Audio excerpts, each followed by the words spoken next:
నవగ్రహం చదువుతున్నాం. ఆదికాండం 1వ అధ్యాయం 28వ వచనం. ఆదికాండం 1వ అధ్యాయం 28వ వచనం.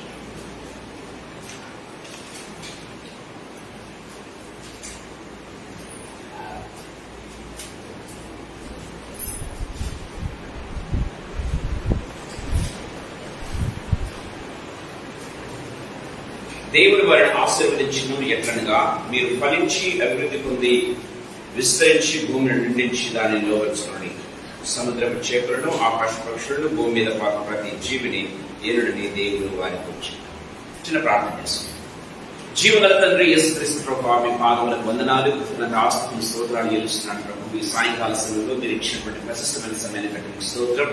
లార్డ్ జీసస్, నన్ను మనందరినీ కూడా మీ హస్తాలకు అప్పచెప్పుకుంటున్నాను ప్రభా. కృపను గ్రహించండి. మీ రక్త ప్రోక్షణ కింద వస్తూ ఉన్నాను యేసు ప్రభా. మీ రక్తంలో మనందరినీ కూడా కడిగి పవిత్రపరచండి తండ్రి ప్రభా. లార్డ్ జీసస్, మా ప్రియులందరినీ కూడా మీ రక్త ప్రోక్షణ కింద తెస్తున్నాం తండ్రి. నన్ను సంధి ప్రభా పూర్తిగా మీ సేవ సాధనాలు పరీక్ష తండ్రి. అయోగ్యమైనప్పటికీ నిలబెట్టినందుకు మీకు స్తోత్రాలు చెల్లిస్తున్నాను యేసు ప్రభా. తండ్రి, మీ వాక్యం చెంత ప్రభా నన్ను నింపండి తండ్రి ప్రభానైనా. మీ ఒక వాక్యం తండ్రి ప్రభా నా హృదయం నుంచి వెలువడడానికి, నా పెదవుల నుంచి తను వెలువడటకు కావలసిన కృప ప్రసాదించండి. నా నాలుకను పెదవులను స్వరాన్ని యేసు ప్రభానైనా తలంపులను మీరు ఉంచి వచ్చే ప్రతి మాట కూడా ఆత్మచేత వేయగలరు. నా దేవనైనా మా ప్రాణాత్మ దేహములను వెలిగించడం మాకు తండ్రి ప్రభానైనా తండ్రి జీవంతో కూడినటువంటి తండ్రి మీ వాక్యాన్ని తండ్రి ప్రభా విని ఆ వెలుగులో నడిచే ఒక కృప ప్రసాదించవలసిందిగా బ్రతిమలాడుతూ యేసు పేరుతో ప్రార్థించి ముందుకుని నామ తండ్రి ఆమేన్. ప్రేమ వాళ్ళగా గత కొద్ది వారాలుగా ఫ్రూట్ఫుల్నెస్ అనేటువంటి అంశాల గురించి మనం ధ్యానం చేస్తున్నాం. ఈ సాయంకాల సమయంలో కొద్దిసేపు కంక్లూషన్ పార్టీ వాళ్ళని ఆశపడుతున్నాం. కంక్లూషన్ ఎందుకంటే దాదాపు 10-8 వారాలు మనం ధ్యానం చేస్తాం. So just I want to give conclusion of this. Then after that next week కానీ ఏం చేస్తారంటే, ఈ ఫ్రూట్ఫుల్నెస్ లో వేరియేషన్స్ ఉన్నాయి. కొందరు 100 గాను, కొందరు 60 గాను, కొందరు 30 గాను ఎందుకు ఫలిస్తూ ఉన్నారు? అందరికీ కూడా ఒకే బేస్, ఒకే వాక్యం ఉన్నప్పటికీ, అన్ని కూడా మంచి నేల పడినప్పటికీ కూడా కొంతమంది ఏమని రాయబడింది బైబిల్లో మత్తయి సువార్త 13వ అధ్యాయంలో యేసు చెప్పారు, కొందరు 30 గాను, కొందరు 60 గాను, కొందరు 100 గాను ఫలించినట్టుగా మనం చూస్తాం. So before we go to that, so మనం చదువుకోండి ఈ 19 లేకపోతే 18 వారాల యొక్క సారాంశాన్ని కొద్దిసేపు నేను మీతో క్లుప్తంగా పంచుకోవాలని ఆశపడుతూ ఉన్నాను. మనం గమనించినట్లయితే యోహాను సువార్త 15వ అధ్యాయం 5వ వచనంలో మనం చూస్తాం కదా. సో మీరు నా యందు నిలిచి ఉన్నప్పుడు మీరు బహుగా ఫలిస్తారు, నాకు వేరుగా ఉండి మీరు ఏమీ చేయలేరు అని యేసు ప్రభు చెప్తున్నట్టుగా మనం చూస్తాం. సో దానికి అంతటికీ కూడా మూల భాగం ఏంటంటే, మూల వాక్యం ఏంటంటే, ఇక్కడ మనం చూస్తూ ఉన్నాం ఏంటి, మీరు ఫలించి అభివృద్ధి పొందండి. దేవుడు చెప్తున్నాడు ఆదికాండం 1:7 వారిని ఆశీర్వదించడం ఎట్లనగా, మీరు ఫలించి అభివృద్ధి పొంది విస్తరించి అని బైబిల్లో రాయబడింది. దేవుడు మొట్టమొదటిగా ఆదాము హవ్వలను చేసినటువంటి ఉద్దేశం ఏంటంటే, వాళ్ళు ఫలించాలి, విస్తరించాలి, అభివృద్ధి పొందాలి. అది దేవుని యొక్క ఉద్దేశం. ప్రియమైన దేవుని ద్వారా, సో ఈ లోకంలో దేవుడు మనల్ని సృష్టించిందే అందుకోసం, ఫలించడం కోసం. దేవుని వాక్యం చాలా క్లియర్ గా మాట్లాడుతూ ఉన్నట్టుగా మనం చూస్తాం. సో ఫలించడం అనేది ఎప్పుడంటే, మనకు దేవుని సన్నిధానంలో ఉన్నప్పుడు, దేవునితో మనం అంటుకట్టబడినప్పుడు, దేవుని వాక్యం మనలో నిలిచినప్పుడు, మనం దేవునితో ఉన్నప్పుడు, మనం ఆ రీతిగా వాక్యం అంతా నిలిచుకున్నప్పుడు మనం ఫలిస్తామని దేవుని వాక్యం చాలా క్లియర్ గా మాట్లాడుతూ ఉన్నట్టుగా చూస్తాం. మనం గమనించినట్లయితే కీర్తనల గ్రంథం 1వ కీర్తన 3వ వచనంలో మనం గమనించినట్లయితే ఏ రీతిగా ఉందంటే, బైబిల్లో మనం చూస్తున్నాం కీర్తనల గ్రంథం 1వ కీర్తన 3వ వచనం. అతడు నీటి కాలవల యున్న నాటబడినదే, ఆకువాడక తన కాలం ముందు ఫలమిచ్చు చెట్టు వలె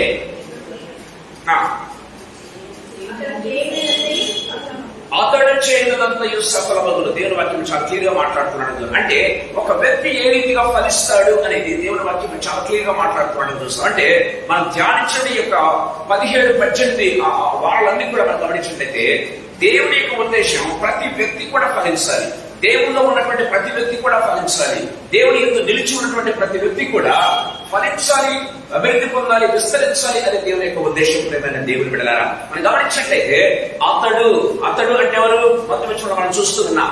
దుష్టుల ఆలోచన చొప్పున నడవక, పాపుల మార్గం నిలవక, అపహాసకులు కూర్చున్న చోట కూర్చుండక ఏం చేయాలంట? దివారాత్రము ఏంటంట? దేవుని వాక్యాన్ని ధ్యానించేవాడు ధన్యుడు. అదే యేసు ప్రభు చెప్తున్నాడు, మీరు నా యందు నిలిచి ఉన్నప్పుడు, నేను మీ యందు నిలిచినప్పుడు మీరు బహుగా ఫలిస్తారని యేసు ప్రభు చెప్తున్నాడుగా చూస్తాం. యేసు ప్రభు అంటే ఎవరు? He is the word of God.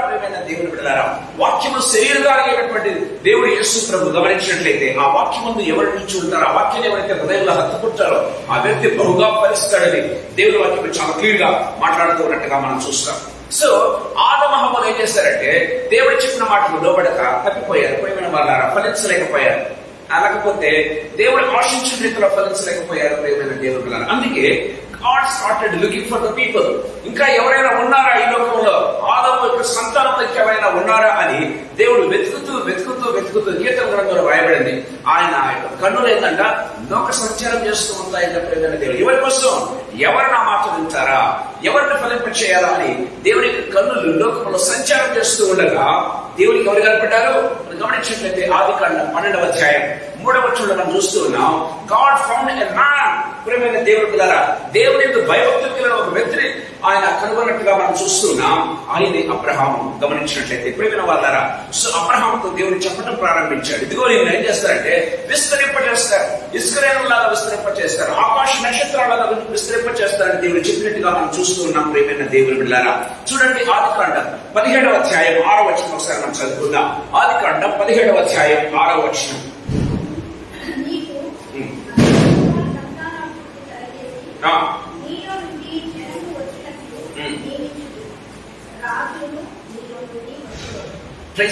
గమనించినట్లయితే దేవుడు అంటే పడిపోయిన వ్యక్తిని ఆ రీతిగా ఉంచే దేవుడు కాదు. కానీ ప్రియమైన వారు గమనించినట్లయితే God started looking for people. చూస్తూ ఉన్నప్పుడు అబ్రహామును కనుగొన్నాడు.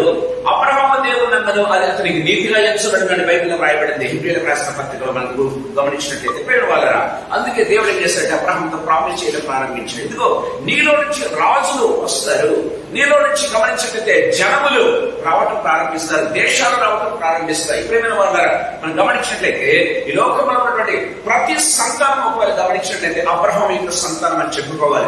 ఒకవేళ వాళ్ళు దేవుని నమ్మినా నమ్మకపోయినా ప్రియమైన వాళ్ళరా, ఏ దేశానికి చెందిన వారైనా, ఏ క్రీడికి చెందిన వారైనా, ఏ కాస్ట్ చెందిన వారైనా గమనించినట్లయితే అబ్రహాము ద్వారా వచ్చినటువంటి వాళ్ళని విషయం గమనించాలి. అది కూడా గమనించినట్లయితే అబ్రహాము తరువాత మనం చూస్తాం ప్రియమైన దేవుడు ఏ రీతిగా దేవుడు ఒక్కొక్క అంటే అబ్రహాము ద్వారా, అబ్రహాం నుంచి నెక్స్ట్ గమనించినట్లయితే ఇస్సాకు ద్వారా ఇశ్రాయేలు దేవుడు ఏ రీతిగా ఏర్పాటు చేసుకునే దేవుడు హెచ్చించాడో మనం చూస్తూ ఉన్నాం. ఇప్పటికీ మనం గమనించినట్లయితే ఇశ్రాయేలును మించినటువంటి జనాంగం లేదంట. ప్రేమ వాళ్ళారా, మనం చూస్తున్నాం యూట్యూబ్ లో ఇశ్రాయేలుతో పెట్టుకున్న వాడు ఎవడు కూడా బాగుపడడం లేదని. ప్రియమైన దేవుని బిడ్డలారా, అందుకే బైబిల్ రాయబడింది యెరూషలేము క్షేమం కొరకు ప్రార్థించండి. మానవ జీవితాల్లో అభివృద్ధి పొందాలంటే మనం ఏం చేయాలంటే యెరూషలేము క్షేమం కొరకు ప్రార్థించండి. దీని వాక్యం చాలా క్లియర్గా మాట్లాడుతూ ఉన్నట్టుగా మనం చూస్తాం. అంటే దేవుడు ప్రేమించిన జనాంగం, దేవుడు ఏర్పాటు చేసుకున్నటువంటి జనాంగం. ప్రేమైన దేవుని బిడ్డలారా, దేవుడు వాక్యం చాలా క్లియర్ గా మనతో మాట్లాడుతున్నట్టుగా చూస్తాం. సో ఆదాము తప్పిపోయాడు, దేవుడు నోవహును ఏర్పరచుకున్నాడు. నోవహు నుంచి అబ్రహామును గమనించినట్లయితే దేవుడి వాక్యంలో మనం చూస్తూ ఉన్నాం. అబ్రహాము ద్వారా దేవుడు చేసిన తన కావాలంటే స్థిరపరిచిన వాడిగా మనం చూస్తూ ఉన్నాం. దేవుని వాక్యం క్లియర్గా అంటే దేవుని యొక్క ఉద్దేశం ఏంటంటే ప్రతి ఒక్కరు ఫలించాలి. ప్రతి ఒక్కరు ఫలించాలంటే how is it possible? So దేవుడు ఏర్పరచుకునే జనాంగం ద్వారా ఏం చేస్తాడంటే ఇతరులను ఫలింప చేయడం ప్రారంభిస్తాడు. అందుకే దేవుడు ఇప్పుడు నిన్ను నన్ను ఏర్పరచుకున్నాడు. మన ద్వారా ఏం చేస్తాడంటే ఈ లోకంలో ఉండే జనాలను దేవుడు ఆశీర్వదించాలని ఆశపడుతున్నట్టుగా మనం చూస్తాం. అబ్రహామును ఏర్పరచుకున్నాడు, అబ్రహాం ద్వారా దేశంలో దేవుడు ఆశీర్వదించాడు. ఇప్పుడు నిన్న ఏర్పాటు చేస్తున్నాడు, మన ద్వారా దేవుడు మిగతా వారిని ఫలింప చేయాలని దేవుడు ఆశపడుతున్నట్టుగా మనం చూస్తాం. రెండవ ఆత్మీయతను మీకు చెప్పాలని ఆశపడుతున్నా. గమనించినట్లయితే ప్రియమైన దేవుని బిడ్డలారా, అసలు ఫ్రూట్ఫుల్నెస్ అంటే ఏంటి?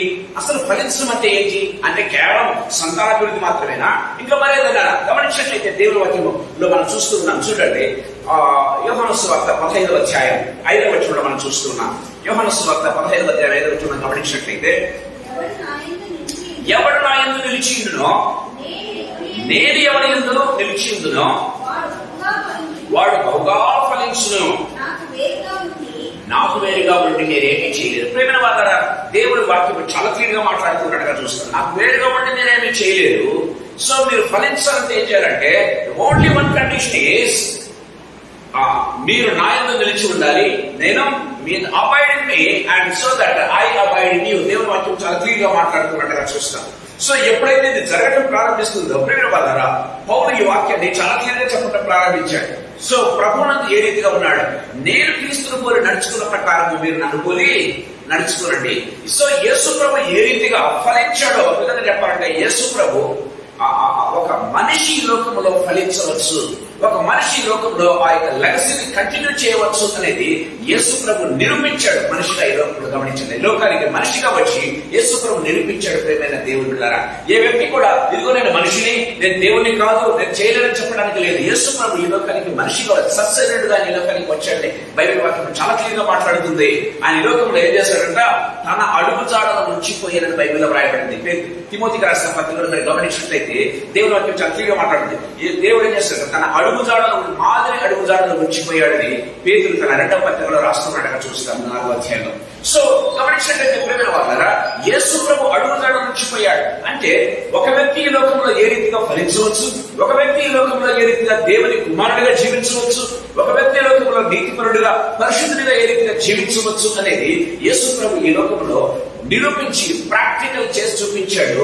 ఇంకా ఏ వ్యక్తి కూడా ఇంకా నేను చేయలేనని చెప్పేదానికి లేదు. ప్రియమైన దేవుని బిడ్డలారా, యేసు ప్రభు తర్వాత ఏ వ్యక్తి అయినా చెప్పాడంటే పౌలు చెప్తున్నాడు, నేను క్రీస్తు పోలి నడుచుకున్న ప్రకారం మీరు నన్ను పోలి నడుచుకోండి అని పౌలు చెప్తున్నట్టుగా మనం చూస్తాం. సో ఒక పౌలు ఈ లోకంలో జీవించినప్పుడు why not you and I, దేవుని వాక్యం ఒక ఛాలెంజింగ్ మనకు విసురుతూ ఉన్నట్టుగా చూస్తాం. ప్రియమైన దేవుని బిడ్డలారా, సో అదే పౌలు రాస్తున్నట్టు గలతీయులకు రాసినటువంటి పత్రిక 5వ అధ్యాయం 22 నుంచి 23 వచనాలు గమనించినట్లయితే, సో మనం ఎలాంటి ఫలం ఫలించాలి అంటే ఆత్మ ఫలమేమనగా, ఆత్మ ఫలం. ప్రియమైన వారా, ఈ ఆత్మ ఫలం అనేది పౌలు జీవితంలో మీరు గమనించినట్లయితే అన్ని రకాల ఆ యొక్క ఫలము ఫలించినట్టుగా మనం చూస్తూ ఉన్నాం. ప్రేమను చూపిస్తున్నాడు పౌలు జీవితంలో. మీరు గమనించినట్లయితే ప్రేమను ఆయన సంతోషిస్తూ ఉన్నాడు. ఇదిగో సమయం ముందును అసమయం ముందును, ఉన్న స్థితిలోను లేని స్థితిలోను లేని స్థితిలోను కూడా నేను సంతోషించడం నేర్చుకున్నాను చెప్తున్నాడు చూస్తాం. సో ప్రేమ, సంతోషం, సమాధానం, అనేక సంఘాల యొక్క సమాధానాన్ని కూర్చున్న వ్యక్తిగా, తన హృదయంలో సమాధానం ప్రకటించిన వ్యక్తిగా మనం చూస్తూ ఉన్నాం. ప్రేమ, సంతోషం, సమాధానం, దీర్ఘశాంతం. ప్రేమైన దేవుని బిడ్డలారా, పౌలు ఎంత ఫెరోషియస్ వ్యక్తి అంటే, పౌరుడు ఏమన్నా అంటే ఉరికినవాడు కాదు. ప్రేమైన దేవుని బిడ్డ, అలాంటి వ్యక్తి ప్రభు కోసం ఏం చేస్తాడు తెలుసా, నేను క్రీస్తు కొరకు ఖైదీని అని చెప్పడం ప్రారంభించాడు. అంత దీర్ఘశాంతం వహించిన వ్యక్తిగా మనం చూస్తూ ఉన్నాం. ప్రేమైన వాళ్ళారా, సో దయాళత్వం, పౌలు చూపించేటువంటి దయ గమనించినట్లయితే ఒక్కొక్కరిని ఏ రీతిగా డెవలప్ చేశాడు, తిమోతిని ఏ రీతిగా డెవలప్ చేశాడు, బర్నబాను ఏ రీతిగా ప్రేమించాడు గమనించినట్లయితే ప్రేమైన దేవుని బిడ్డలారా, దేవుని వాక్యం సెలవిస్తా అంటే పౌలు ఎందుకు ఇవన్నీ కూడా చెప్తున్నాడంటే, పౌల జీవితంలో ఈ యొక్క ఆత్మ ఫలం అనేది ప్రేమ, సంతోషం, సమాధానం, దీర్ఘశాంతం, దాళిత్వం, ఇంకా విశ్వాసాల గురించి పౌరులు చెప్పనక్కర్లేదు. ప్రేమైన వాళ్ళారా, ఎంత విశ్వాసం, ఎన్ని సంఘాలను పురికొల్పాడు తన విశ్వాసం ద్వారా. ఒక రాజు కూడా, ఓ అగ్రిపరాజా, నేను ఎలాంటి వాడిని తెలుసా, దేవుడు ఎలాంటి వాడిని ఏర్పరచుకున్నాడో తెలుసా, అది సాక్ష్యం చెప్పడం ప్రారంభించడానికి తన ఫెయిత్ ను రాజుల మధ్య కూడా ఒప్పుకున్న వ్యక్తిగా మనం చూస్తూ ఉన్నాం. తను చంపబోతాడని తెలుసు కూడా, చంపబడబోతాడని తెలుసు కూడా, జనరల్ గా చనిపోయినప్పుడు ఏం చేస్తారంటే భయపడి ఏదో చెప్పడం ప్రారంభిస్తారు. పౌలు ఏమంటాడంటే, వాళ్ళ చావుకు బాగుపడటం లేదు, చావు అయితే నాకు లాభము అని చెప్పినటువంటి వ్యక్తిగా మనం చూస్తాం. సో దీర్ఘశాంత విశ్వాసం కనపరిచిన వ్యక్తిగా మనం చూస్తున్నాం. ప్రేమ, సంతోషం, సమాధానం, దీర్ఘశాంతం, దాళిత్వం, విశ్వాసం, మంచితనం, ఆశా నిగ్రహం. అదే పౌలు చూపించిన ఆశా నిగ్రహం ఎవరికి లేదండి. గమనించినట్లయితే ఆయన ఉన్నటువంటి పరిస్థితుల్లో గమనించి భయంకరమైనటువంటి టెంప్టేషన్స్ ద్వారా వెళ్ళాడు పౌలు. కానీ ఎక్కడ కూడా తను ఆ యొక్క సెన్స్ ను కోల్పోయే వ్యక్తిగా ఎప్పుడు కూడా మనం చూడకపోయిన దేవుడు. సో దయాళుత్వం, సాత్వికం కనపరిచిన వ్యక్తిగా మనం చూస్తున్నాం. అంటే పౌల జీవితంలో ఈ యొక్క ఆత్మ ఫలం అనేది పుష్కలంగా ఎంత ఫలించాలో అంత ఫలించాడు. ఒక విధంగా చెప్పాలంటే పౌలు ఫలించిన విధానాన్ని గమనించినట్లయితే అపోస్తలులందరికంటే బహుగా ఫలించిన వ్యక్తి ఎవరంటే ప్రేమ వాళ్ళరా, యేసు ప్రభు ఏర్పరచుకున్నటువంటి 12వ శిష్యుడు ఈ యొక్క పౌలు. గమనించినట్లయితే ప్రేమ వాళ్ళరా, 11 మంది శిష్యుల్లో 12 మంది శిష్యుల్లో ఒక శిష్యుడు తప్పిపోయాడు. 11 మంది శిష్యులు వారికి బదులుగా మత్తయిని ఏర్పరచుకున్నారు స్త్రీలు వేసి. ప్రియమైన దేవుడు, అది మనిషి యొక్క choice, but God choice was Paul. గమనించినట్లయితే పౌరుని ఏర్పాటు చేసుకున్నాడు. ఆ పౌలు వీరందరి సేవకంటే బహుగా ఎంతో సేవ చేసిన వ్యక్తిగా, బహుగా ఫలించిన వ్యక్తిగా మనం చూస్తూ ఉన్నాం. దేవుడు మనకి చాలా క్లియర్ గా మాట్లాడుతున్నట్టుగా మనం చూస్తాం. సో ఆ అతన్ని యాక్చువల్ గా ఫలించడం ఏంటంటే ఇట్ హ్యాస్ టు కంటిన్యూ. యేసు ప్రభు యొక్క లెగసీని కంటిన్యూ ఎవరు చేశారంటే పౌలు చేశాడు. ప్రేమైన దేవుని పిల్లరా, అఫ్ కోర్స్ మిగతా 11 మంది శిష్యులు కూడా చేశారు. ప్రేమైన దేవుడు, అందుకే మనం ఇప్పటి వరకు మనం యేసు ప్రభు గురించి చదువుకోగలుగుతున్నాం, వాక్యాన్ని ధ్యానించగలుగుతున్నాం. గమనించినట్లయితే ఈ వాక్యం మనకు ఈ యొక్క ప్రింటెడ్ రూపంలో మనకు రాగలుగుతుంది. ప్రేమైన దేవుని పిల్లరా, ఇప్పటికీ పరిశుద్ధాత్మ దేవుని యొక్క కార్యాలు జరుగుతూ ఉన్నట్టుగా మనం చూస్తాం. 3వ ఆత్మీయతలకు త్వరగా నేను ముగిస్తాను. గమనించినట్లయితే ఈ యొక్క ఫలింపు అనేది ఒక రిలేషన్షిప్ ద్వారా మాత్రమే వస్తుంది, కానీ రిలేషన్షిప్ లేకుండా ఫలింపు లేదు అనేది మనకు అర్థమవుతుంది. యేసు ప్రభు చాలా క్లియర్ గా మాట్లాడతారు. గమనించినట్లయితే, ఇదిగో నేను ద్రాక్షవల్లిని, నిజమైన ద్రాక్షవల్లిని, మీరు తీగలు కదా. సో ఆ తీగలు ఏ రీతిగా ద్రాక్షవల్లిలో నిలిచి ఉంటేనే కానీ ఫలించదు, ఆ రీతిగా మీరు నా యందు నిలిచి, అంటే ఆ రిలేషన్ కంటిన్యూ కావాలి. రిలేషన్ ఏంటి? బంధం కదా. రిలేషన్ అంటే బంధం.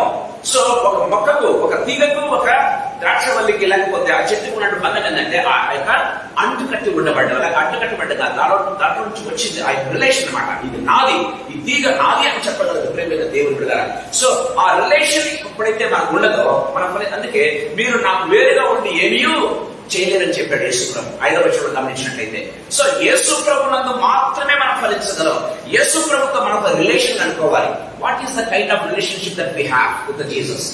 అందరికీ గమనించినట్లయితే మనమందరం రక్షణ పొందేవారు కాబట్టి యేసయ్య నా తండ్రి, నేను ఆయన బిడ్డని చెప్పుకోగలదు, ఒక రిలేషన్. కానీ ఒక్కొక్కరి యొక్క పర్సనల్ ఎక్స్పీరియన్సెస్ బట్టి బైబిల్లో గమనించినట్లయితే ఆ రిలేషన్ వాళ్ళు ఏర్పాటు చేసుకున్నారు. ప్రేమైన దేవుని బిడ్డలారా, గమనించినట్లయితే హాగరు అనేటువంటి వ్యక్తి దేవుడితో ఏమంటుందంటే, చూస్తున్న దేవుడు నీవే అని చెప్పడం ప్రారంభించింది. అయ్యా దేవా, నేను ఎక్కడున్నా నేను చూస్తున్నావు, ఎడారిలో ఉన్నాను, ఇదిగో బిడ్డ చనిపోతూ ఉన్నాడు, నా పరిస్థితి గమనించినటువంటి దేవుడు, అందుకే నీకు నేను పేరు పెడుతూ ఉన్నా. నీకు నాకు రిలేషన్ ఏంటంటే నన్ను చూస్తున్న దేవుడు నీవే అని ఎవరు పెట్టారు? ఒక అన్యురాలు పెట్టినట్టుగా మనం చూస్తున్నాం. ఈ రీతిగా బైబిల్లో మనం గమనించినట్లయితే ఒక్కొక్కరు తమకున్నటువంటి రిలేషన్ బట్టి దేవుడికి పేరు పెట్టడం ప్రారంభించారు. ప్రియమైన దేవుని బిడ్డలారా, do we have such kind of relationship? నువ్వు చెప్పగలవా? సో తండ్రి కుమారుని రిలేషన్షిప్ అనివే యేసయ్య రక్తంలో కడబడ్డాం కాబట్టి మనకు ఒక రిలేషన్ ఉంది. ఓకే, అది కాకుండా గమనించినట్లయితే దేవునితో మనకు పర్సనల్ ఎక్స్పీరియన్స్ బట్టి మనం ఏదైనా చెప్పగలమా? ఒక అన్యురాలు చెప్పింది, చూస్తున్న దేవుడు నీవే అని. గమనించినట్లయితే, సో ఈ రీతిగా బైబిల్లో గమనించినట్లయితే చాలా మంది దేవునికి రకరకాలైన పేర్లు పెట్టినట్టుగా మనం చూస్తున్నాం. So do we have such kind of relationship in our lifes?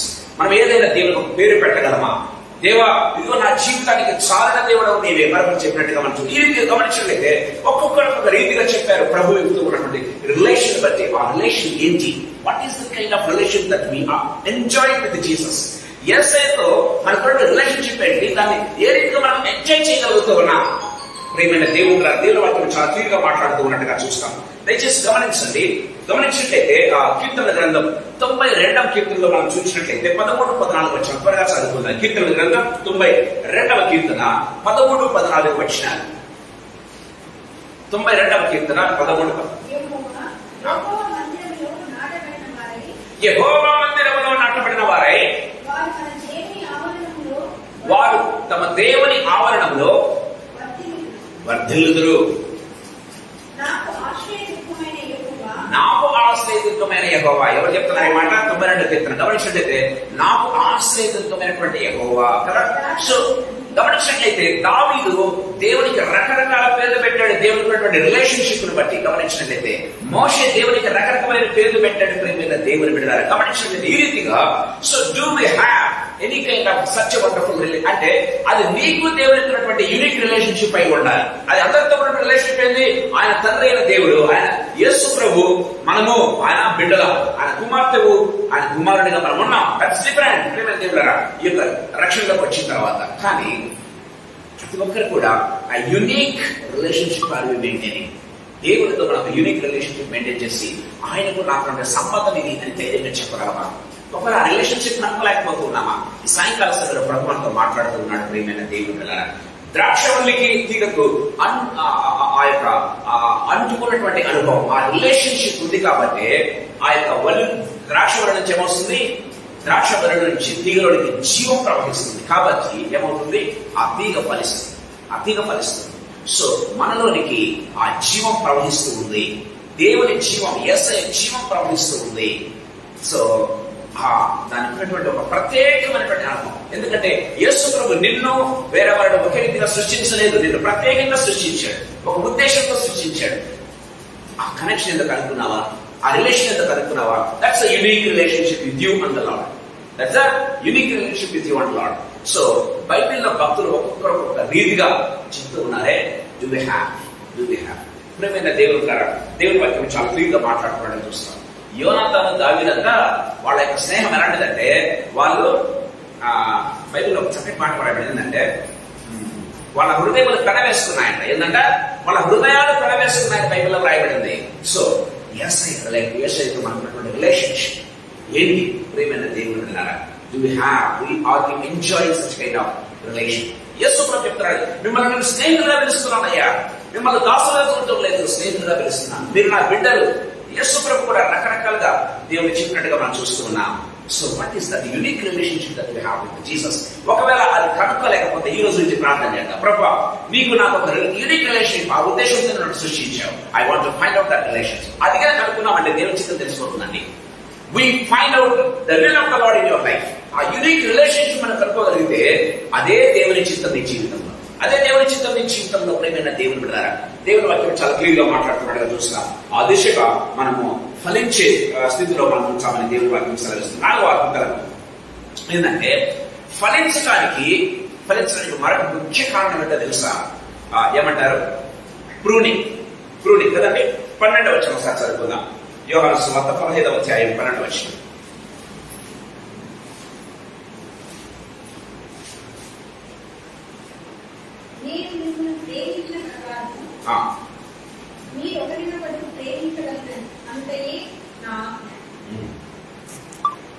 నేను మిమ్మల్ని ప్రేమించిన ప్రకారము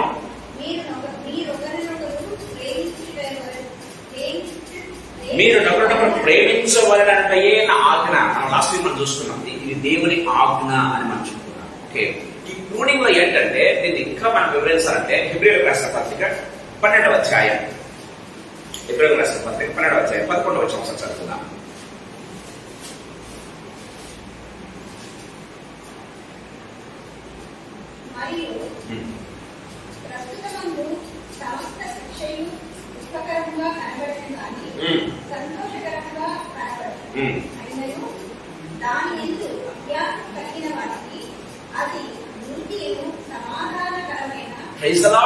సమాధానకరమైన ఫలం ఇచ్చును. దేవుని చూడండి ఎంత బాగా మాట్లాడుతుంది. దేవుడు అంత గమనించినట్టయితే, మరియు ప్రస్తుతమందు సమస్త శిక్షయు దుఃఖకరముగా కనబడమే కానీ ఏ శిక్ష అయినా కూడా దుఃఖంగా కనబడుతుందండి. ఒక టీచర్ స్టూడెంట్ కి ఇచ్చే శిక్ష స్టూడెంట్ కి అది ఒక పనిష్మెంట్ లాగా ఉంటుంది, కానీ స్టూడెంట్ కి అది బహులాభదాయకరం. గమనించినట్లయితే ఒక తండ్రి లేకపోతే ఒక తల్లి బిడ్డకి ఇచ్చేటువంటి శిక్ష అది బిడ్డకి ఏ రీతిగా ఉంటుందంటే, నన్ను నా తండ్రి ప్రేమించడం లేదేమో, నన్ను నా తల్లి ప్రేమించడం లేదో అనిపించే రీతిగా ఉంటుంది. కానీ వాళ్ళు వేసే శిక్ష ఎలాంటిదంటే వాళ్ళు ఫలించే దిశగా వారిని నడిపిస్తూ ఉన్నట్టుగా మనం చూస్తాం. దేవుడి వాక్యంలో చాలా క్లియర్గా మాట్లాడుతుంది కదా. ఇంకా మన బైబిల్ గమనించినట్టే, తండ్రి శిక్షించిన కుమారుడు అంటే సాంప్రదాయం మనం చూస్తున్నాం. ఎందుకంట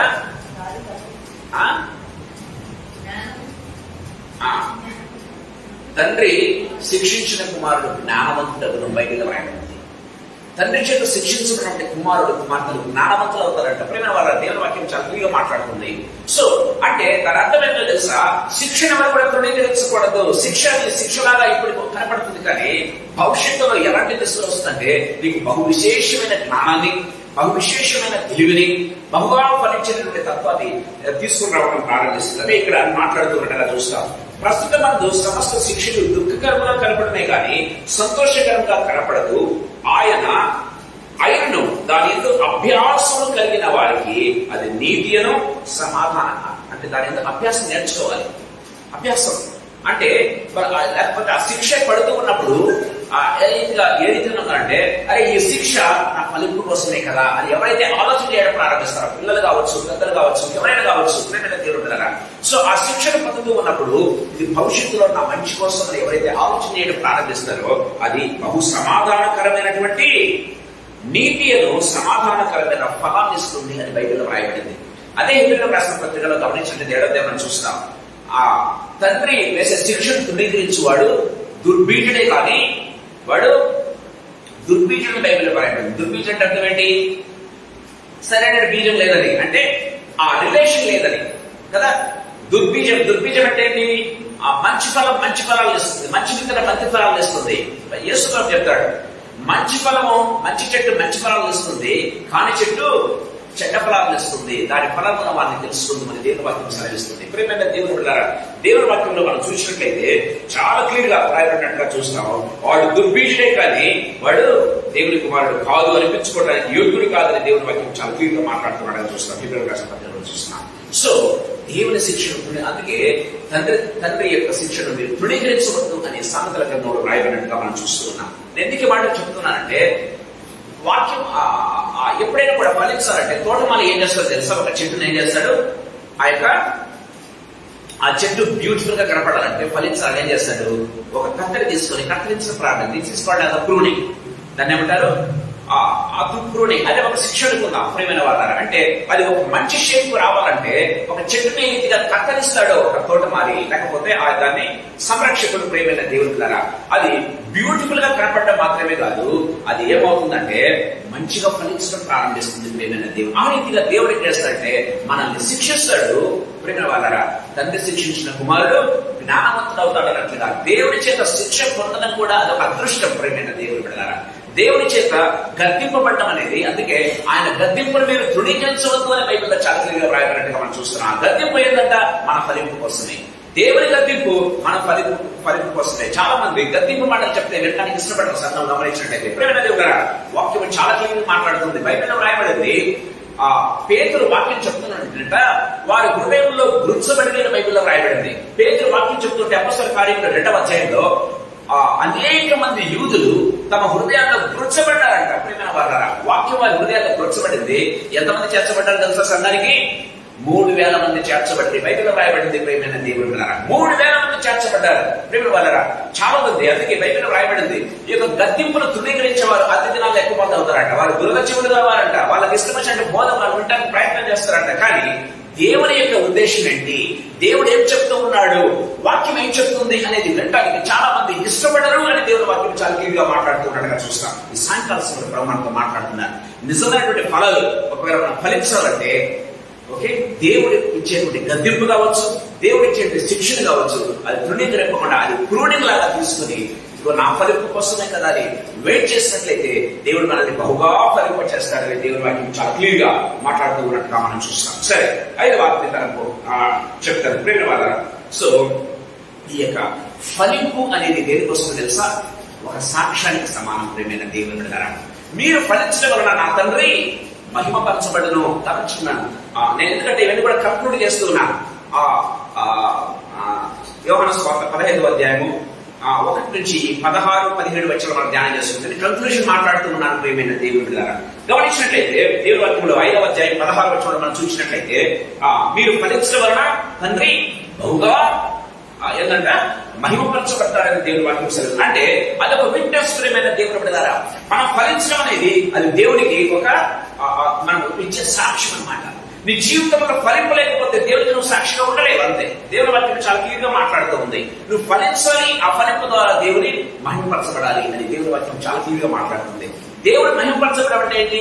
యేసు ప్రభు చాలా క్లియర్ గా మాట్లాడాడు. ఏంటంటే, ఇదిగో నేను పైకెత్తబడినప్పుడు అనేకులను ఆకర్షించుకుందని అన్నాడు కదండి. ఇదిగో నేను పైకెత్తబడినప్పుడు అనేకులను ఆకర్షించుకుందని అర్థం ఏంటండి? అంటే యేసు ప్రభు మహిమపరచబడినప్పుడు, యేసు ప్రభు శిలువకెత్తబడితేనే రెండవ దొంగ రక్షించబడ్డాడు.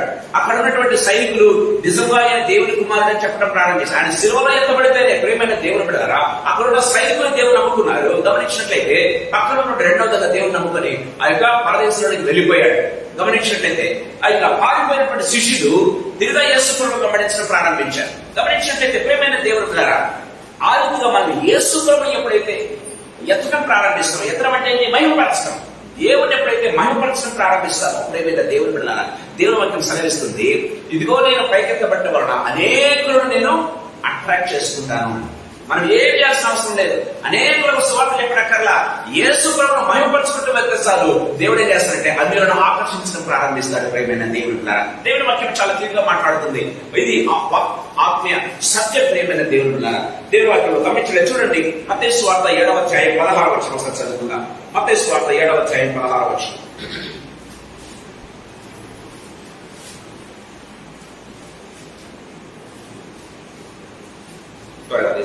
మత్తయి సువార్త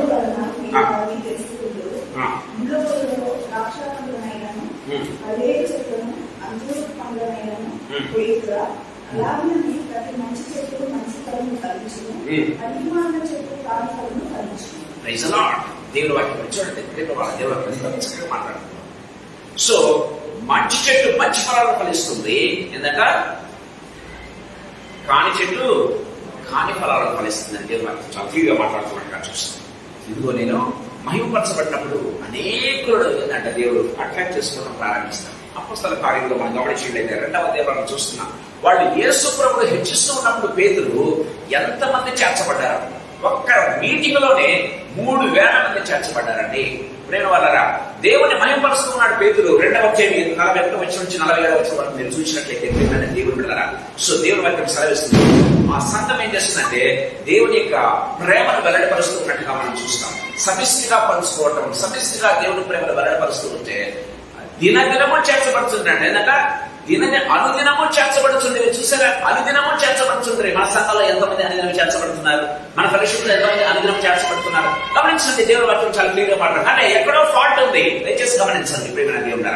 so we need to rectify that. దేవుని వాక్యం చాలా క్లియర్ గా మాట్లాడుతున్నట్టుగా చూస్తాం. ఆ ఫ్రూట్ఫుల్నెస్ అనేది ఆ యొక్క విట్నెస్. ఆ విట్నెస్ అంటే దేవునికి సాక్ష్యం ఇస్తూ దేవుని మహిమపరుస్తూ వెళ్తూ ఉంటే దేవుడు మన జీవితాల్లో, వ్యక్తిగత జీవితాల్లో, మన యొక్క సంఘంలో, మన ఫెలోషిప్ లో, లేకపోతే మన కుటుంబాల్లో దేవుడు చేస్తున్న కార్యాలను మహిమపరుస్తూ దేవుని హెచ్చిస్తూ పోతూ ఉంటే దేవుడు ఏం చేస్తాడు? సంఘంలోకి యాడ్ చేయడం ప్రారంభిస్తాడు. అనుదినము చేర్చడం ప్రారంభిస్తాడు. ప్రేమ వాళ్ళ దేవుని వాక్యం చాలా క్లియర్ గా మాట్లాడుతున్నట్టుగా చూస్తాం.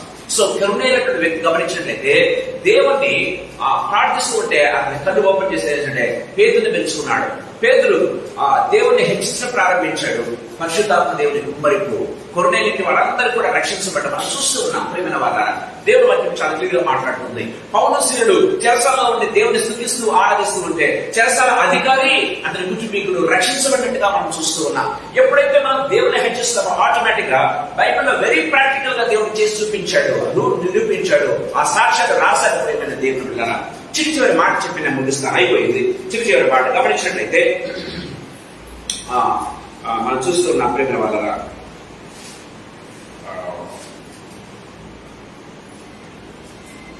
ఫైనల్ గమనించినట్లయితే అల్టిమేట్ ఫ్రూట్ ఏంటంటే source of fruitfulness is ultimate గా గమనించినట్లయితే పరిశుద్ధాత్మ దేవుడు ఎక్కడ ఉంటే అక్కడ ఏ రీతిగా ఉంటుందంటే మనం ఇందాక చదువుతున్నా, నీతి కాలువల ఎవరైనా నాటబడినది ఆకువాడ పథకాల మందు ఫలమిచ్చి చెట్టువాడు. పరిశుద్ధాత్మను నీటితో పోలుస్తారు. ప్రేమైన దేవుని బిడ్డలారా, నీరు ఎక్కడ ఉంటే అక్కడ ఫలింపు. యేసు ప్రభు కూడా పరిశుద్ధాత్మను హెచ్చించినట్టుగా మనం చూస్తున్నాం. పరిశుద్ధాత్మ మీ మీదకి వచ్చినప్పుడు ఆయన ఏం చేస్తారంటే ఆయన మన సర్వసత్యంలో నడిపిస్తారు. పరిశుద్ధాత్మ మీ మీదకి వచ్చినప్పుడు మీరు సాక్షులుగా ఉంటారు. యేసు ప్రభు చెప్పినట్టుగా మనం చూస్తూ ఉన్నాం.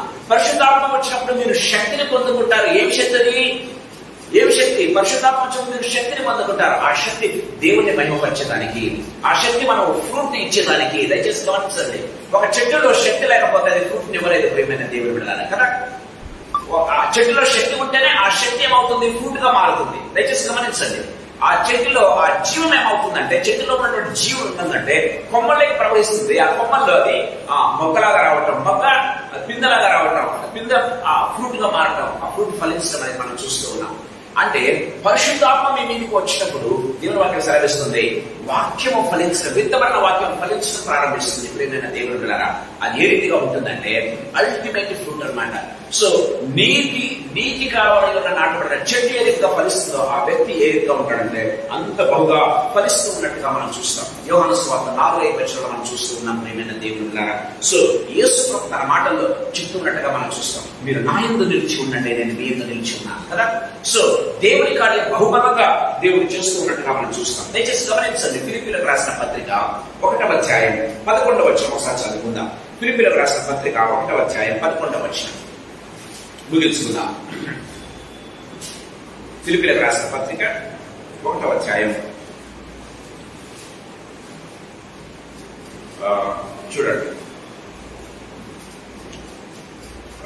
మీరు శ్రేష్టమైన కార్యములను వివేచింపగల వారటకు మీ ప్రేమ తెలివితోనూ సకల విధములైన అనుభవ జ్ఞానముతో కూడినదై అంతకంతకు అభివృద్ధి పొందవలనని ఇందువలన దేవునికి మహిమయు స్తోత్రమును కలుగునట్లు మీరు యేసుక్రీస్తు వలన నీతి ఫలములతో నిండుకున్న వారై క్రీస్తు దినమునకు నిష్కపటులను నిర్దోషులను కావాలని ప్రార్థించుతున్నాను. చూడండి, పౌలు యొక్క ప్రార్థన ఫిలిప్పీ సంఘాన్ని బట్టి ప్రార్థన చేస్తున్నాడు. ఏంటంట చాలా క్లియర్గా ఎన్నో గొప్ప విషయాలు మాట్లాడతాడు ఇక్కడ. ఏంటంట ప్రేమతోనూ తెలివితోనూ సకల విధములైన అనుభవ జ్ఞానంతో కూడినదై అంతకంతకు అభివృద్ధి పొందొచ్చు మనం చూస్తున్నాం. అంత మాత్రమేనా? దాని ద్వారా దేవుడు మహిమ పొందితే ఏమవుతుందంట, నీతి ఫలములతో నిండుకున్న వారై క్రీస్తు దినం వరకు మీరు నిర్దోషులుగా ఎంచబడతారు అని దేవుడు మాత్రం చాలా క్లియర్గా మాట్లాడుతుంది. నీతి ఫలాలు మనం ఫలించే వారంగా, ప్రభువును మహిమపరుస్తూ ఉండే వారంగా. నీతి ఫలాలు ఫలించడం అంటే ఏంటి? అసలు నీతి ఎవరు? యేసు ప్రభు. ఆ నీతి ఫలాలు అంటే యేసు ప్రభువు గురించి ఫలాలు అంటే మనం ఫలించడం ప్రారంభించాలి. దేవుని వాక్యం చాలా క్లియర్గా మనతో మాట్లాడుతున్నట్టుగా చూస్తాం. చూడండి, రోమీయులకు రాసిన పత్రిక 8వ అధ్యాయం 9వ వచనం. రోమీయులకు రాసిన పత్రిక 8వ అధ్యాయం 9వ వచనం. దేవుని ఆత్మ మీలో నివసించుతున్న యెడల మీరు ఆత్మ స్వభావం గలవారు కానీ శరీర స్వభావం గలవారు కాదు. ఎవడు క్రీస్తు ఆత్మ లేని వాడైతే వాడు ఆయన వాడు కాడు. Very simple. అంటే ఒకే ఒక టెస్ట్ చెప్తూ ఉన్నాడు. ఎవరైతే ఆత్మ ఒప్పుకోరో వారు క్రీస్తు వాడు కాదు అని చెప్తున్నాడు. ఒకే సింపుల్ మాట చెప్తున్నాడు. చాలా గమనించిన సంఘాల్లో కొంతమంది పరిశుద్ధాత్మను ఒప్పుకోరు కదా. గమనించండి, దేవుడు వాటికి సెలవిస్తుంది, ఎవడైతే క్రీస్తు ఆత్మ లేదో వాడు క్రీస్తుకు సంబంధించిన వాడు కాదు, ఆ వ్యక్తి కాదు, ఆ సంఘము కాదు. ప్రియమైన దేవుడు దేవుడు వాటిని చాలా క్లియర్ గా మాట్లాడుతున్నట్టుగా మనం చూస్తున్నాం. ఇక్కడ చెప్తూ ఉన్నాడు, దేవుని ఆత్మ మీరు నివసించుకునేలా మీరు ఆత్మస్వభావం. అంటే అర్థం ఏంటి? ఇంతకుముందు నేను చెప్పాను, మన తల్లిదండ్రుల ద్వారా మనలో తల్లిదండ్రుల యొక్క రక్తం ప్రవహిస్తుంది, వారి డిఎన్ఏ మనలో ఉన్నట్టుగా మనం చూస్తూ ఉన్నాం. కానీ ఎప్పుడైతే మనం క్రీస్తులోనికి రావడం ప్రారంభిస్తామో ఆ డిఎన్ఏ విల్ బి చేంజ్డ్. ఏ విధంగా మాట్లాడుతుంది మన బైబిల్లో యోహాను సువార్త 12వ అధ్యాయం మనతో చూస్తున్నాం. ఏమని రాయబడిందంటే, వారు శరీరేచ్ఛ వలన కానీ మనిషేచ్ఛ వలన వారి పుట్టిన వారు కాదు, కానీ ఎందుకంట చదువుతారా వచ్చండి, శరీరేచ్ఛ వలన కానీ మనిషేచ్ఛ వలన కానీ పుట్టిన వారు కాదు, కానీ చూడండి 11వ వచనం, వారు దేవుని వలన పుట్టిన వారే కానీ రక్తం వలనను శరీరేచ్ఛ వలనను మనిషేచ్ఛ వలనను పుట్టిన వారు కాదు. ఆ వాక్యము శరీరధారి కృపాసత్య సంపూర్ణుడుగా మానవత నివసించును తండ్రి వలన కలిగిన ఆ అద్వితీయ కుమారుని మహిమ వలె మనం ఆయన మహిమను కనుగొంచుమి. This is what Bible says. So ఎప్పుడైతే మనం క్రీస్తులోనికి రావడం ప్రారంభిస్తామో God is transforming our DNA into heavenly DNA. దేవుడు ద్వారా ఇహలోక పరంగా తల్లిదండ్రుల ద్వారా వచ్చినటువంటి దాన్ని ఏమంటారు, సంక్రమించినటువంటి వారసత్వం కాదు. ఇప్పుడు ఏంటంటే దేవుని వారసత్వం మనకి కలిగి ఉన్నాడు. ఎందుకు మనం చెప్తామంటే చాలా చాలా ఇంపార్టెంట్ అండి వాడు. ఎందుకు నేను చెప్తానంటే, కొంతమందికి తల్లిదండ్రుల ద్వారా కొన్ని రోగాలు వస్తాయి కదా. మీరు డాక్టర్ దగ్గరికి వెళ్ళినట్లయితే మీ యొక్క వంశావళి రోగం ఉండింది అని అడుగుతూ ఉంటారు కదా.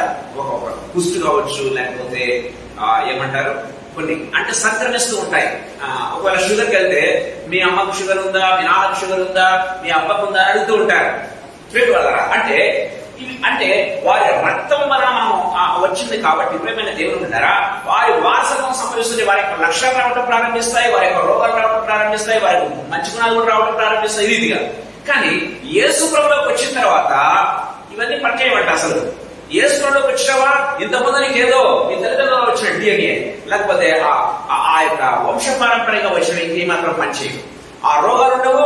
ప్రియమైన దేవుని బిడ్డలారా, యేసులో మనం ఫలించడం మాత్రమే మనం ఉంటుంది. దేవుని వాక్యం చాలా క్లియర్ గా మాట్లాడుతుంది. ఎవరైతే ఇది నమ్మటం ప్రారంభిస్తారో, ఎవరైతే విశ్వసించడం ప్రారంభిస్తారో ప్రియుల వల్లరా తల్లిదండ్రుల పాపం మా మీదకి వచ్చింది, వారి కర్స్ వారి శాపం మా మీదకి వచ్చింది అని మాట్లాడుతూ ఉంటారు. నో, దేవుడు వాటికి సెలవిస్తుంది, వారు శరీరేచ్ఛవలనైనా మనిషేచ్ఛవలనైనా రక్తం వలన పుట్టిన వారు కాదు, కానీ ఎవరి వల్ల పుట్టినవారట? దేవుని వలన. అంటే ఎవరి DNA ఉండాలి? ఇప్పుడు యేసు ప్రభు దైవికమైనటువంటి DNA మనకు రావాలి. దేవుడు వాటికి చాలా క్లియర్ గా మాట్లాడుతుంది ప్రియమైన దేవుని ద్వారా. అంటే మనకు ఇన్హెరిటెన్స్ అనేది తల్లిదండ్రుల ద్వారా వచ్చే ఆ రోగాలు కాదు, ఆ శాపం కాదు, లేకపోతే ఆ యొక్క శిక్ష కాదు, కానీ యేసు ప్రభుల ప్రతిదీ కూడా కొట్టివేయబడింది. ఆ రోగాలు కొట్టివేయబడ్డాయి, ఆ శిక్ష కొట్టివేయబడింది, ఆ పాపం కొట్టివేయబడింది. ఇప్పుడు దైవికమైనటువంటి DNA ప్రేమైన వాళ్ళ వాళ్ళు దేవుని కుమారుడుగా పిలువబడతారు. ఎవరి కుమారుడుగా పిలువబడతారు? దేవుని కుమారుడుగా పిలువబడతారు. దేవుని వాక్యం యోహాను సువార్త 1:12 మనం చూస్తున్నాం కదా. వాళ్ళు ఎందరితనం అంగీకరించిన వారందరికీ ఆయన దేవుని పిల్లలకు అధికారం ఇచ్చాను. ఎవరి పిల్లలు మనము?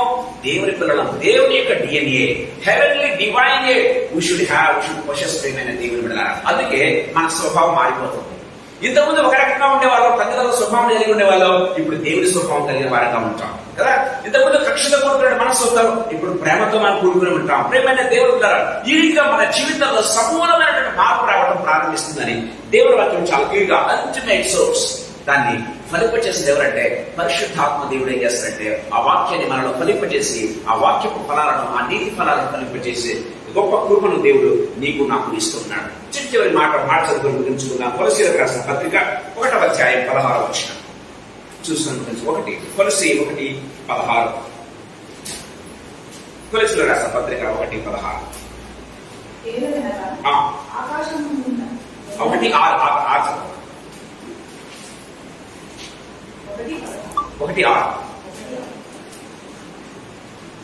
ఈ సువార్త సర్వలోకంలో ఫలించుచు వ్యాపించుచున్నట్లుగా మీరు దేవుని కృపను గురించి విని సత్యంగా గ్రహించిన నాటి నుండి మీలో సైతము ఫలించుచు వ్యాపించుచున్నారు. మీలో సైతము ఏంటంట?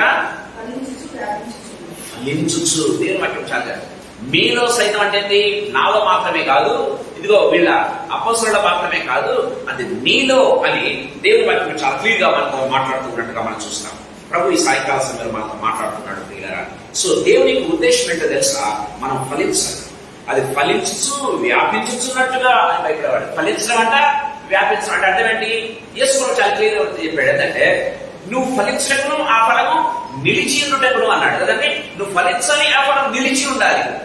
యేసు ప్రభు చేసినటువంటి సేవ 2000 సంవత్సరాలు కంటిన్యూ అవుతుంది, నిలిచి ఉంది.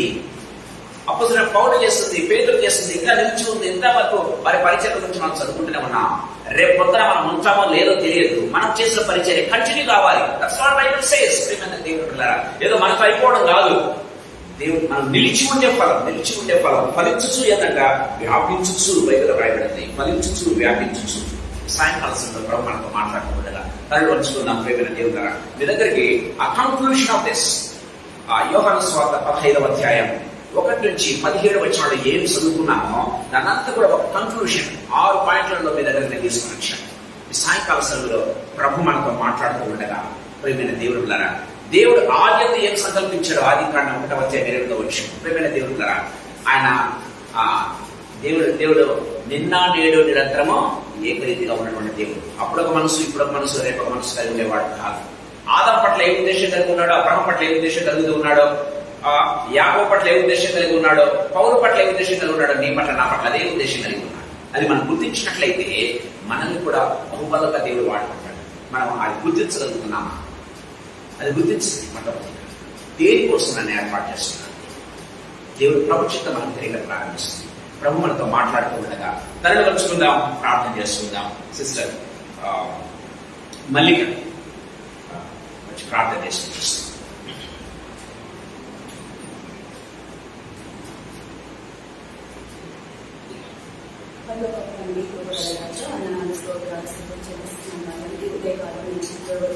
తోడుగా ఉన్నందుకే మనం చూస్తున్నాం. ప్రత్యేకించి తండ్రి మరి కొన్ని వారం నుంచి మీ దాసుడు ద్వారా ఫలించుట అనే అంశం గురించి చెప్పదైన మార్గములు మీరు మాకు దాసుడు ద్వారా దయచేసినట్టుగా మీకు వందనాలు చెల్లిస్తున్నాం. అవును తండ్రి, మేము ఫలించలేకుండా తండ్రి ఇంకా ఎక్కడైతే తండ్రి పడి ఉంచున్నామో తండ్రి మేము తెలుసుకొని మీరు ఫలించే విధంగా మేము ఉండటానికి తండ్రి మీరు కృప చూపించవలసిందిగా వేడుకుంటున్నాం నా తండ్రి. వందనాలు చెల్లిస్తున్నాం తండ్రి. ఫలించి మరి అభివృద్ధి పొందడానికి మీరే కృప చూపించవలసిందిగా వేడుకుంటున్నాం తండ్రి. యేసయ్యా తండ్రి, మరి పౌలు ఏ విధంగా తండ్రి మరి అనేక తండ్రి శ్రమలు కూడా వెళ్ళినప్పటికీ కూడా తండ్రి మీలో ఉంటూ చక్కగా తండ్రి మరి అనేకలకు తండ్రి మాదిరికరంగా ఉన్నారో అదే రీతిగా తండ్రి మేము కూడా తండ్రి పౌరులాగా తండ్రి ఉండడానికి తండ్రి కృప చూపించవలసిందిగా వేడుకుంటున్నాం. సంతోషం సమాధానం కలిగి ఉండటంలో దీర్ఘశాంతము తండ్రి దయాళుత్వము సమాధానం తండ్రి వీటన్నిటిని మేము కలిగి ఉండేది కనుక తండ్రి మీరే కృప చూపించవలసిందిగా వేడుకుంటున్నాం తండ్రి. అదే రీతిగా రిలేషన్షిప్ తండ్రి యూనిక్ రిలేషన్షిప్ మీతో కలిగి ఉండటానికి తండ్రి కృప చూపించవలసిందిగా వేడుకుంటున్నాం. చేసేదంటే ఈ లోకాశం వైపు చూస్తూ మేమైతే తిరిగి పడిపోతా ఉన్నాం తండ్రి. పరలోకం వాటిని ప్రేమించలేకుండా ఉన్నాం తండ్రి. మమ్మల్ని దయతో క్షమించండి. మరి ఈ రోజు దినం నుంచి అయినా కూడా తండ్రి పరలోకం వాటిని ప్రేమించే బిడ్డలుగా ఉండటానికి తండ్రి మేము కృప చూపించవలసిందిగా వేడుకుంటున్నాం తండ్రి. మిమ్మల్ని కోరి నడుచుకుని బిడ్డలుగా మేము ఉండటానికి తండ్రి కృప చూపించండి తండ్రి. మమ్మల్ని చూసి అనేక మంది మారు మనసు పొందే రీతిగా మంచి ప్రవర్తన కలిగిన బిడ్డలుగా మేము ఉండటానికి తండ్రి మీరు కృప చూపించవలసిందిగా వేడుకుంటున్నాం తండ్రి. మీరు ఫలించిన బిడ్డలుగా మేము ఉండటానికి తండ్రి కృప చూపించవలసిందిగా వేడుకుంటున్నాం తండ్రి. సమస్తం తండ్రి మీ చేతికి అర్పించుకుంటున్నాం నా తండ్రి. మీరే మమ్మల్ని ముందుకి నడిపించవలసిందిగా వేడుకుంటున్నాం. మాలో ఉన్న పాపం రక్తం తీసివేసి మీ పరిశుద్ధమైన రక్తం మాలో ప్రవహింపజేయవలసిందిగా వేడుకుంటున్నాం. ఎల్లప్పుడూ తండ్రి మా కార్యాలు మీకు మహిమ తెచ్చే విధంగా గంట తెచ్చే విధంగా ఉండటానికి తండ్రి కృప చూపించవలసిందిగా వేడుకుంటున్నాం నా తండ్రి. యేసయ్య వందనాలు చెల్లిస్తున్నాం, స్తోత్రాలు చెల్లిస్తున్నాం తండ్రి. మమ్మల్ని ఆయుధపరచినందుకే వందనాలు చెల్లిస్తున్నాం తండ్రి. ఈ వాక్యాన్ని మేము వింటూ ఉంటుగా తండ్రి మా ఈ వాక్యాన్ని తండ్రి మేము హృదయంలో ఉంచుకొని వాక్యానుసారంగా నడిచే విధంగా మేమందరం ఉండడానికి తండ్రి కృప చూపించండి తండ్రి. యెరూషలేముకి సమాధానాన్ని దయచేయవలసిందిగా వేడుకుంటున్నాం. ఈ కొద్ది ప్రార్థనను ఆలపించి దీవించి కాచి కాపాడండి. మా ప్రభు వివక్షిత యేసుక్రీస్తు పరిశుద్ధ నామమున ప్రార్థించండి వేడుకుంటున్నాం తండ్రి. ఆమేన్. Thank you Jesus. యేసయ్యా మీకు స్తోత్రం చెల్లిస్తున్నాం తండ్రి. వచ్చిన ప్రతి బిడ్డను బట్టి మీకు స్తోత్రం తండ్రి. రాలేకపోయిన ప్రతి బిడ్డను బట్టి వారి కుటుంబాలను సైతం తండ్రి మేము రక్త ప్రోక్షణ కింద తెలుస్తున్నాం. మీ యొక్క ప్రేమతో ప్రతి ఒక్కరిని పలకరించి నా దేవ నా ప్రభానైనా ప్రతి ఒక్కరికి సమాధానం శాంతిని సమాధానాన్ని దయచేసి యేసు ప్రభ ఇదిగోనైనా మా ఫెలోషిప్ లో ఉన్న ప్రతి బిడ్డ కూడా యేసు ప్రభ మీ కొరకు ఫలించి బిడ్డలుగా తండ్రి ప్రభానైనా తయారు చేయండి. వారు ఎలాంటి అవసరంలో ఉన్నారు యేసు ప్రతి అవసరతను యేసయ్య శక్తిగల నామములో తీర్చండి నాయన. ఆర్థిక పరమైనటువంటి ఇబ్బందులు ఉన్నట్లయితే ఆర్థిక సహాయం తండ్రి ప్రభ పరలోకం నుంచి పరలోక వాక్యలు విప్పి తండ్రి మీరు సహాయం చేయవలసిందిగా ప్రతిమలాడుకుంటున్నాం యేసయ్య. అదే రీతిగా ఆరోగ్య రీతిగా ఎవరైతే అనారోగ్యం పాలై ఉంటున్నారో వారందరినీ కూడా పుట్టని స్వస్థపరచండి, సంపూర్ణ స్వస్థచితులుగా చేయండి యేసు ప్రభ తండ్రి. ముఖ్యంగా ఆత్మీయ ఫలాలు ఫలిస్తూ నా దేవన ప్రభ అనేకులను తండ్రి మీ వైపు ఆకర్షించి బిడ్డలుగా మేము ఉండే గొప్ప కృపను ప్రసాదించండి. మిమ్మల్ని హెచ్చించినప్పుడు ఆటోమేటిక్ గా తండ్రి ప్రభ అనేకులు మిమ్మల్ని తెలుసుకోవడం ప్రారంభిస్తారు. అదేవిధంగా మేమును మా ఫెలోషిప్ లో ఉన్న ప్రతి బిడ్డ కూడా యేసు ప్రభ ప్రతి కుటుంబం కూడా తండ్రి ప్రభానైనా మిమ్మల్ని తండ్రి ప్రభానైనా మీ చేత వెలిగించబడి తండ్రి లోకానికి వెలుగుగా ఉండే గొప్ప కృపను ప్రసాదించవలసిందిగా ప్రతిమలాడుతూ మమ్మల్ని మీ హస్తంలోకి అప్పచెప్పుకుంటూ యేసయ్య శక్తిగల నామమునందు మహిమగల పరిశుద్ధమైన ఉన్నతమైన జీవగల నామమునందు స్తోత్రాలు చెల్లించి వేడుకొని పొంది నామ తండ్రి ఆమేన్. ప్రైజ్